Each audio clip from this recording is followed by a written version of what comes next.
teman-teman, jumpa lagi di Harum Sari Channel USA. Salam dari Amerika. Kali ini saya mau kita sharing lagi mengenai mengeluh. Jangan mengeluh. Kita tahu manusia itu terkadang lebih suka mengeluh, ya kan? Kadang-kadang kita kayak gini, cuaca panas. Kadang-kadang kita ngeluh, ya panas amat ya, enakan dingin. Nanti terkadang cuacanya dingin, kedinginan, kita juga mengeluh lagi.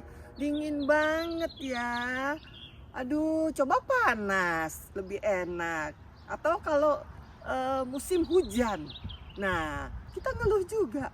Aduh hujan terus ya, banjir, becek, kotor. Aduh coba kering.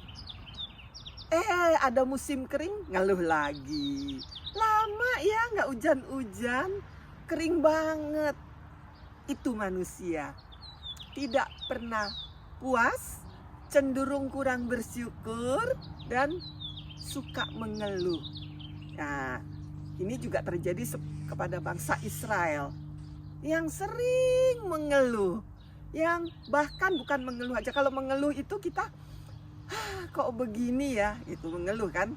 Oh Tuhan kok saya begini ya, nah itu mengeluh. Tapi kalau udah bersungut-sungut, udah menggerutu, itu ada unsur mengomelnya.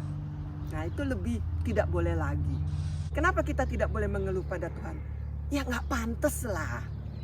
Kita ini ciptaannya, kita ini umatnya, kita ini anaknya. Masa mengeluh kepada penciptanya? Masa kita mengeluh kepada Bapak kita di sorga? Masa kita, kalau kita mengeluh berarti kita merasa kok kita diizinkan tidak baik segala macam. Kok Tuhan tega? Tidak. Tuhan selalu sayang kita. Jadi kalau kita mengalami suatu hal yang menurut kita tidak enak, itu seizin Tuhan, itu sepengetahuan Tuhan. Yang kembali saya bilang tadi, bangsa Israel yang suka ngeluh, kita tahu ceritanya waktu di padang gurun nggak ada air, Tuhan kasih air. Kemudian mengeluh lagi nggak ada makanan, Tuhan kasih roti mana. Oh ngeluh lagi tidak ada daging, Tuhan kasih burung puyuh. Yang saya ingin sampaikan, orang Israel itu yang suka mengeluh, itu tidak boleh kita contoh. Jangan menjadi umat yang mengeluh, yang suka komplain sama Tuhan. Jadi kalau ada masalah bagaimana? Jangan komplain. Kalau ada masalah, berdoa, nangis silahkan, minta tolong sama Tuhan. Jangan malah komplain sama Tuhan. Oh Tuhan, kok saya jadi begini sih? Kok Tuhan izinkan ini terjadi sih? Kayaknya nyalah-nyalahin melulu deh. Kita nggak boleh nyalah-nyalahin Tuhan. Kita justru kalau ada masalah, kita datang kepada Tuhan, minta tolong Tuhan. Beri saya kekuatan untuk bisa melalui ini semua. Beri saya kemampuan untuk bisa melalui ini semua. Bukannya malah kita bersungut-sungut atau menggerutu. Jadi kita harus datang kepada Tuhan, mohon pertolongan. Bukan datang kepada Tuhan dengan keluh kesah. Jangan. Kita lihat cerita di Alkitab. Teman-teman tahu Yusuf. Yusuf itu orang yang tidak mengeluh. Padahal kalau kita tahu cerita hidupnya, perjalanan hidupnya, itulah lembah kelam. Masuk dalam lembah kelam Yusuf itu. Dia dianiaya oleh saudara-saudaranya. Dibuang ke sumur kering, itu hal penganiayaan. Kemudian dia mengalami apa? Dijual oleh saudara-saudaranya sendiri. Itu pengkhianatan. Kemudian apalagi yang dialami dalam hidupnya? Dia difitnah oleh istrinya Potifar, bos dia waktu itu. Istri bos loh ini yang fitnah dia. Itu kategori fitnah. Dan dia dijatuhi hukuman masuk penjara. Oh, itu tuduhannya berat. Zaman sekarang pun tuduhannya berat, bukan? Jika ingin melakukan pemerkosaan, waduh, hukumnya berat. Di negara manapun, percobaan perkosaan istilahnya akan dihukum berat. Apalagi zaman kita hidup sekarang, hak asasi manusia begitu diperhatikan. Nah, pelecehan saja sudah berat, apalagi ini ada tindakan usaha untuk pemerkosaan dengan tuduhan itu ya, berat. Makanya hukum yang dia terima berat, masuk penjara Yusuf. Apakah dia mengeluh? Apakah dia menyalahkan Tuhan? Tidak mengeluh. Yusuf tidak mengeluh, dia jalanin hidup dia dengan tetap percaya dan setia kepada Tuhan. Itu yang dia lakukan.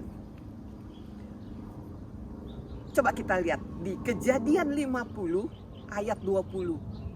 Di sini kita tahu bahwa Yusuf tidak mengeluh. Yusuf tidak komplain kepada Tuhan. Yusuf tidak menggerutu apalagi bersungut-sungut kepada Tuhan. Buktinya Kejadian 50 ayat yang ke-20. Malah dia berkata kepada saudara-saudaranya nih si Yusuf, memang kamu telah mereka-rekakan yang jahat terhadap aku. Tetapi Allah telah mereka-rekakannya untuk kebaikan. Dengan maksud melakukan seperti yang terjadi sekarang ini, yakni memelihara hidup suatu bangsa yang besar. Nah, itu Yusuf. Dia tidak mengeluh. Dia tidak mempersalahkan, apalagi mempersalahkan Tuhan. Tidak pernah. Dari ayat ini kita tahu kan, malah dia bersyukur deh. Bersyukur. Kalau engkau mereka-reka kejahatan, saudara-saudaranya merencanakan kejahatan terhadap dia, tapi dia tahu Allah telah mereka-rekakannya. Allah telah merancang dan merencanakannya untuk kebaikan. Anda mengalami hal yang sulit, ya, mungkin Anda dikhianati oleh orang terdekat, mungkin Anda dikhianati oleh saudara, atau Anda juga dikhianati oleh pasangan hidup. Banyak bukan? Kemudian Anda mungkin dikhianati oleh teman baik, atau Anda dalam masa-masa yang gak enak, masa-masa yang menurut Anda sangat sulit untuk Anda hadapi dan lalui. Tidak sebanding dengan Yusuf, bukan? Tidak sebanding. Kayaknya dia berat banget ini hidupnya. Tapi apa? Tapi dia katakan, Tuhan selalu merancangkan, Tuhan selalu mereka-rekakannya menjadi suatu hal kebaikan, bukan hal yang jelek yang akan Yusuf terima, tapi yang baik. Mungkin kita juga menghadapi hal-hal yang tidak nyaman, tidak enak. Percaya deh, itu semua sepengetahuan Tuhan. Endingnya, akhirnya dari perjalanan yang kita alami ini, pasti pertolongan Tuhan itu ada kita lihat, ada kita rasakan. Itulah seperti di Mazmur 23 ayat 4 dikatakan, sekalipun aku berjalan dalam lembah kekelaman, aku tidak takut bahaya. Sebab engkau besertaku, gadamu dan tongkatmu, itulah yang menghibur aku.